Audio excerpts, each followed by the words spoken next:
Hello and welcome to another episode of Liberty Matters. I'm joined today by my special guest who is Dan Liddicott. He is the Mercia Regional Coordinator for the LPUK. I'll bring Dan in just a minute, but first I've got to thank everyone once again for their kind donations and for becoming members of the LPUK. It really does help our cause and we're very, very grateful to you. If you are interested in standing or helping out with canvassing, leafleting, all that sort of stuff, please get in contact either via our Facebook page or feel free to email me directly, harry.fone@libertarianpartyuk.com. I forgot to mention last time that we also have a shop on our website. If you go to libertarianpartyuk.com, there's a link to the shop on there, right at the top of the page. And we've got all sorts of things. We've got little pin badges and whatnot. In fact, I can show you what one of those looks like just there, a little smart pin badge for you. Umbrellas, bumper stickers, sweatshirts, all that sort of stuff. We'd be very grateful if you want to help get yourself a nice fleece or something and wear it around your local town and help promote the party. Anyway, moving on, I must bring in Dan Liddicott, who is, as I say, Mercia Regional Coordinator for the Libertarian Party. Dan lives in Leicester and he is in the marketing side of things for the engineering industry. Dan, good evening. Good evening, Harry. Thanks for having me on. Not a problem at all. Right, well, we'll crack straight on, shall we?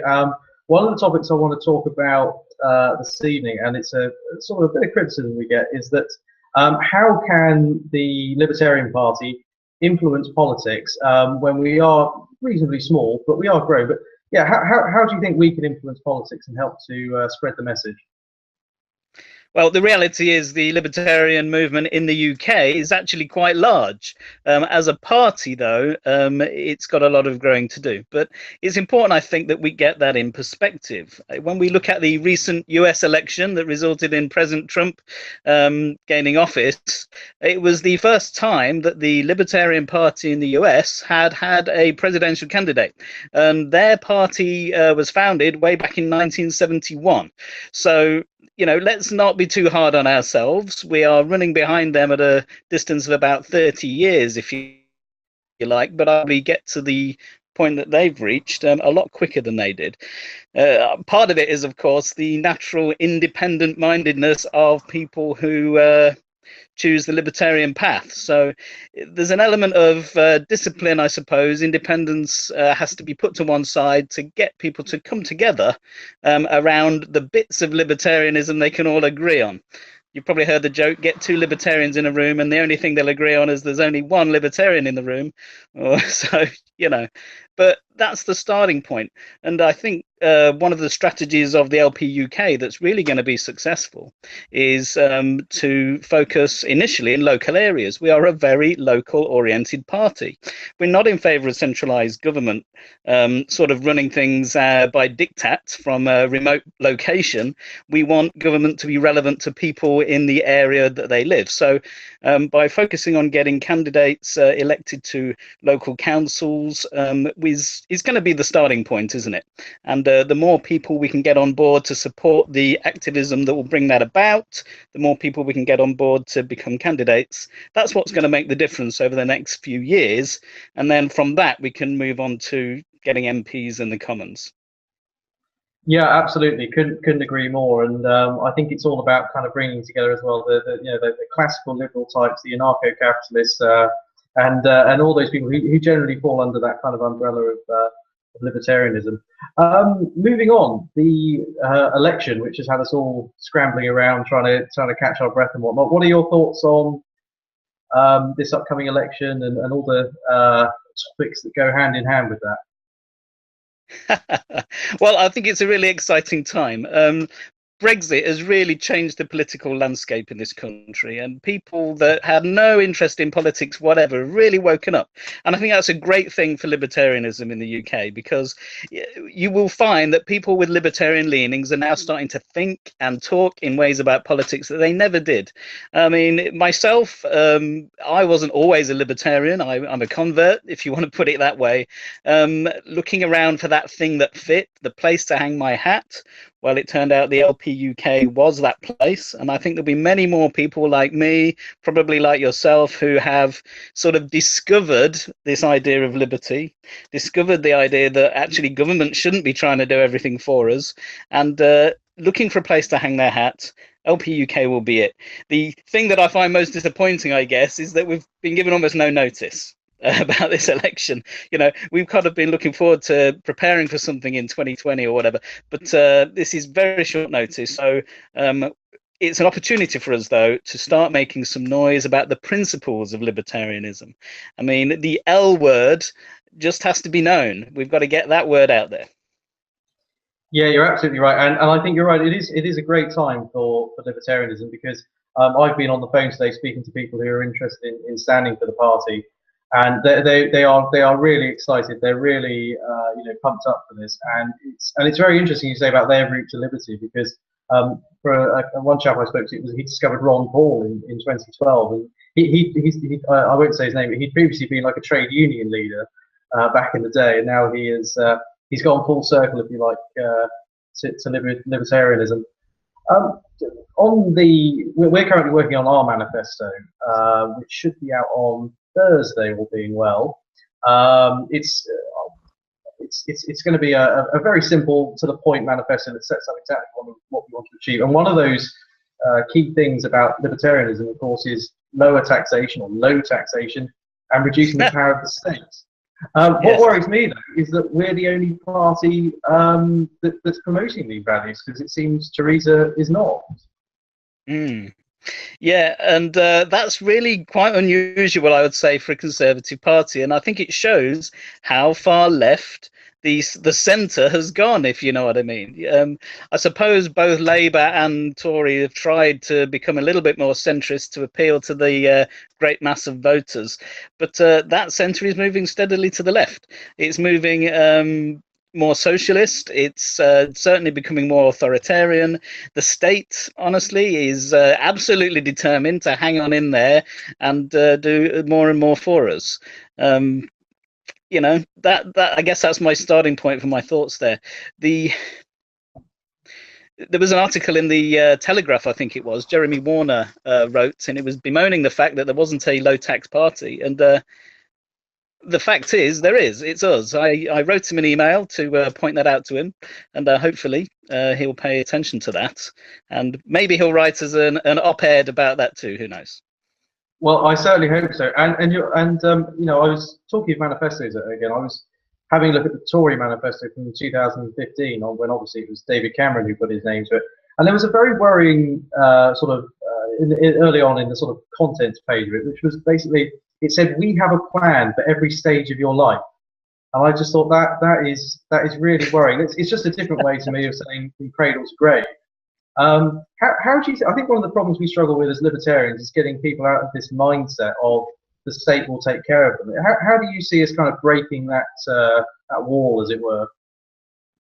I had to laugh when you mentioned that promise from David Cameron. It just brings to mind the wonderful words of C.S. Lewis when, in his piece of writing, Memoirs on a General Election or something it was called, and he says, their threats were bad enough, but we could bear all that. It's their promises that bring despair. And it seems to sum up this idea that a relatively few, this tiny handful of ordinary mortals like you or me, have it within them to somehow know how to plan our lives best, as though they understand all of your hopes, dreams, aspirations, fears, and they're going to solve them. Well, only by creating a nice little gilded cage and asking you not to step outside of it. And that's really all they can offer. Unfortunately, you're the one who's going to be made to pay for the cage. Yeah, absolutely. So, and you know, I mean, the other thing about the manifesto is it's 84 pages long, and I've been looking at a draft of ours today, and I think ours is going to come out probably at about 20 or so. I mean, there are a lot of pictures in the Tory manifesto, but it just strikes me, it really doesn't need to be that complicated. And I just think it's crazy. And people may say, well, why are you only talking about the Tory one? Well, the simple reason is they won, essentially, and that's why I'm more interested in that, say, than the Labour one at the moment. Talking They talking write their about manifestos. They write their manifestos almost the way they write their legislation, don't they? You know, why use one word when 10,000 will do? well, keep the lawyers in business, I guess.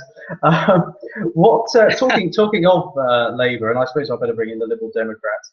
What do you think their chances are? Do you think they've got a hope in hell of? I mean, Labour, have they got a hope in hell of winning? Liberal Democrats going to gain seats? How do you see it panning out? I do see for many people that the Liberal Democrats will be, to them, the moral option. And also for those who are still disgruntled about Brexit, who are unliberal and undemocratic, they will vote for the Liberal Democrats as well, hoping perhaps for some get out of Brexit free card. But Labour, they've done, I think, quite a wise and desperate move in supporting Brexit, but supporting what they call soft Brexit, whatever that means. So it really could be, you know, close on that basis for those who are worried about the Theresa May style hard Brexit, whatever that means. There's a lot of jargon out there. No one really knows what it means. We can't really believe a lot of what is being said at the moment. Yeah, absolutely. Do you? So sort of two questions on this. One, do you see Corbyn winning? And secondly, I personally don't see that happen. But do you actually see Theresa May gaining seats? Because a lot of the seats they won were in very marginal constituencies last time around, and I just wonder if it's going to be exactly the same as it was back in 2015, maybe with some Lib Dem gains in there or whatnot. I think that is a very real danger. And the risk, of course, there is that when no one gains a majority, we'll have a coalition. We've had the Tory Lib Dem coalition. So many people suffered from that, especially the Lib Dems. They're not going to do that again. And so the real risk is, of course, that we go even more aggressive and we go a Labour Lib Dem coalition, and you know, we can have our extra bank holidays, you know, 100 million lost hours of productivity a year, you know, just like that. Why not? Well, let's say that did happen. Actually, I mean, well, would I'm hopefully talking in things that will never happen. But let's say Labour did Yes. go into a coalition with the Lib Dems. What on earth would their position then be on Brexit? How would they square that circle? I suppose that's the only thing that could break that. They can't square that circle, of course. But you know, they had to do a lot of compromises in order to get into bed with the Tories. They may be willing to do some to get in bed with Labour. Who knows? Yeah, You'll indeed. never I see a think Labour Conservative one, though, will you? yeah, I wouldn't. I don't rule anything out these days. No, so yeah, it's a fascinating time to be alive in politics, and I will be watching with keen interest on June 8th. But you know, as I say, if you believe in you know, freedom and reducing the power of the state and not being taxed heavily on the fruits of your labour, the only way to go is the Libertarian Party. Yeah, I mean, I've been speaking to a lot of people about tax lately, and obviously more so because of the approaching legislation, election. When I'm saying legislation, of course, and the reality is, most of my friends are good people. They honestly believe at the bottom of their heart, however socialist they are, however Tory they are, they believe at the bottom of their heart that all this tax that they pay is a good and noble thing, and it's the right thing to do. But our current tax system of decades is terrible. It's designed in such a way that it actually creates dependence. You know, in this country, if you want to be free, if you want to be state, if you want to take full responsibility for your life, you have to be rich. You know, in this country, you have to buy your freedom from that kind of dependence on the state. You know, I just did some very brief research, wasn't in depth. I modeled some very simple tax sums on an average earner. 26 grand is their pay, and when you took all their taxes, assuming they're married, one child, they do get child benefit, that kind of thing. These people are losing, you know, £7,000 plus a year from their 26. The loss of that, although it doesn't sound like a lot to some people, sounds like a lot to me. That is enough to mean they are now dependent on the state. Now, what would happen if we actually didn't take that off them? We take those middle earners and we say, look, you're not needy, but nor are you rich. We'll just leave you alone. What would happen? You would have this huge emancipation of power and creativity and liberty of all these people who are now, they're not dependent on the state. They're now relying on their own wit and strength, and they are independent. Of course, if you're a fan of the big state, you're not going to do that, because letting people go free, you know, doesn't help your cause. You know, if you did that, what you'd have left is the very poor, who obviously may need some help from somewhere. We can talk about that another time. And then the very rich, who apparently, my champagne socialist friends would say, you know, have bought into this idea of paying all this tax. Well, fine. Why don't we let those people help out the very poor people and leave everyone else alone? Imagine what would happen. I mean, what a release of power that would be. Absolutely. And you know, you and I we met up at the weekend, and we were talking a lot about you know, private charity and voluntarism, and how that, you know, people often say, well, how can you look after someone who, you know, can't look after themselves for whatever reason? And for me, the answer is private charity and let's say voluntarism. But people can only do that if they have, you know, they can keep more of their money to be able to donate it to these to local charities or whatever. You know, if I had more money, you know, saving on VAT and all the other taxes, I could give far greater sums of money to charities. And I really think one of the big stumbling blocks in helping people to understand really what's going on with this tax situation is the transparency. You know, one thing that would make a massive difference to this debate and understanding is if taxes we pay more transparently linked to the services or the government activity that they fund. Solution you could have from that, if individuals could really hold the state to account. They could say, we're paying this much in tax for this reason, how are you spending it? And I mean, I only had a conversation online last night with one of my friends. They're a pensioner, they're drawing their pension, they're worried about the threat to their pensions from the Tory government and the cuts that are being threatened. And their attitude was, you know, I've paid into this my whole life. You know, instinctively, people understand this connection between them paying something in and expecting to have a specific thing in return. That expectation is there, but the transparency isn't. So you can't actually make sure that it happens. And so you get into this situation where actually the tax and NI that is funding the pensioners is actually a Ponzi scheme. And we're now in debt because of this, and we're expecting future generations to pay for today's spending. You know, let's pause for a moment and say, well, how selfish are we? Absolutely, and it can't go on forever, and it has to, you know, the classic is governments can't go bust, but they really can. Well, you only have to look at Greece, don't you? I mean, Exactly. That's how they go bust.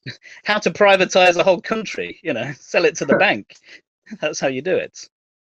Indeed. Well, Dan, we better wrap it up there, but thank you very much for coming on today. What's the best way for people to get in contact with you? You're in the Leicester area, and if anyone wants to come along to the meetups that you organise, what's the best way for them to get in contact with you? Probably best way if you go on Facebook, Midlands Libertarians, you'll find the party logo there on the site, and you can send me a message via that page, and I'll tell you everything about what's going on. And I'd be grateful to hear from you. It'd be really exciting. Well, fantastic, Dan. Thank you so much for joining me. It's been an absolute pleasure, and no doubt we'll speak again soon. Look forward to it.